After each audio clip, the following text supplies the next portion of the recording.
I am high up in the sky islands of the Nilgiri Mountains at around 7,000 feet.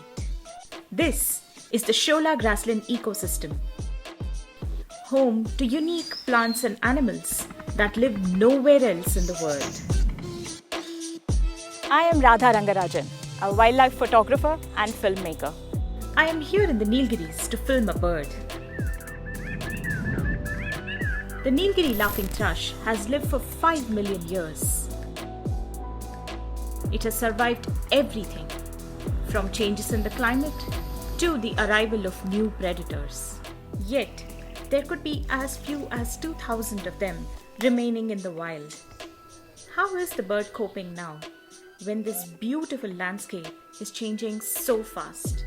Whatever the answer is, this will tell us something about many other species, not just the Nilgiri Laughingthrush.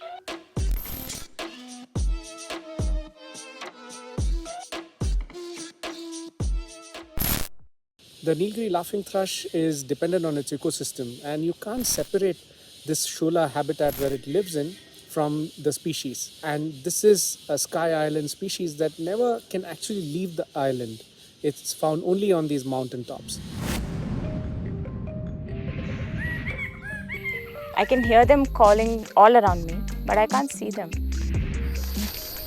Frustrating that I haven't managed to see the bird yet.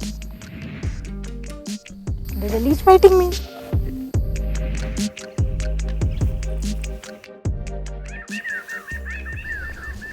At this point, I feel like the laughing thrushes are laughing at me. The Nilgiri Mountains are in the southern part of the Western Ghats.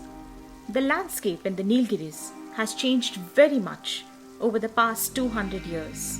Of the original Shola grassland habitat, less than 10% remains today. The change has been quite drastic in the last 40 years. When I go down from the mountaintops, I see tea plantations, towns, invasive species, and I see wildlife that has left its habitat and come down to where people are.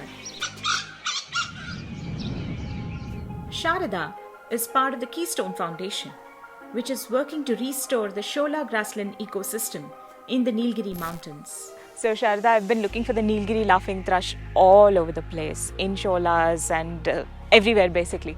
So where would you recommend that I go look for the bird? They have been spotted from across near roadsides, tea plantation, edge of plantations, because they seem to be using new habitats and spaces.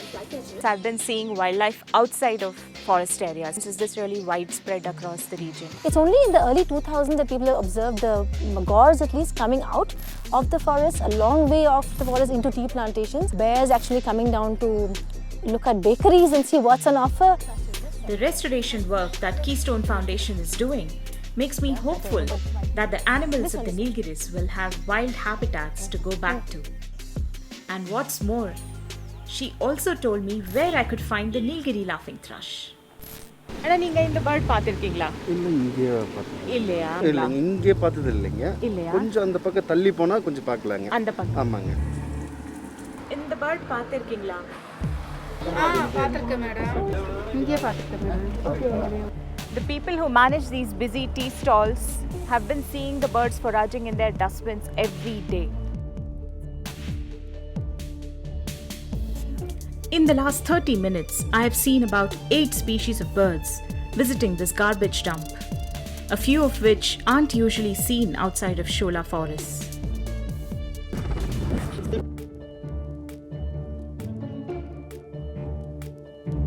The laughingthrush.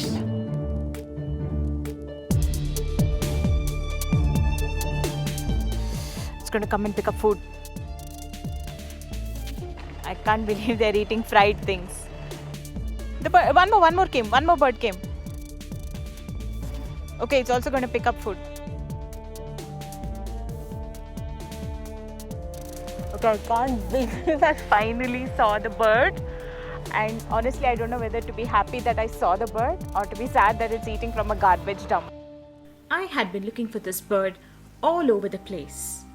It is really sad that I can't find them in the Shola forests, but I can see them so easily at the garbage dump. The Nilgiri Laughingthrush has lived through many changes in the last 5 million years. It is a survivor, all right, but I feel terrible that we've reduced such an amazing species to this. Makes me wonder if this really is the bird I came looking for.